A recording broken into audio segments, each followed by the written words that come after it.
Hello, traders. FX Pip Collector here. Today is Wednesday, June 18th, and this is my analysis for the US dollar Canadian. If you haven't done so yet, definitely do check out my free Discord group, which is linked down here in the corner at the end of the video, and make sure to take a look at my website, fxpipcollector.com. Watch the video on my home screen to learn more. So anyways, on the US dollar CAD, I mean, we definitely got a really strong move to the upside yesterday, and we definitely did make an engulfing move up, as you can see on the daily.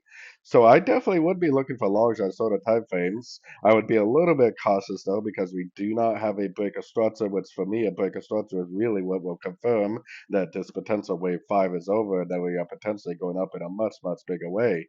So basically, what I would be doing is I would be looking for longs on the 1 hour time frame and below, while we hopefully learn and earn whether this is a big reversal or whether it's just a pullback within a downtrend.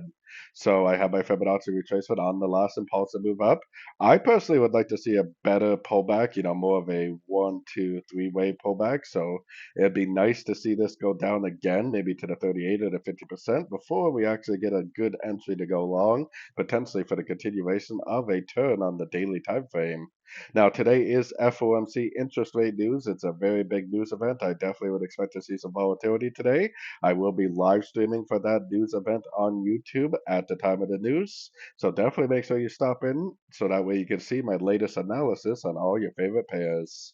So anyways, don't forget to like and subscribe. And as always, thank you for watching and happy trading.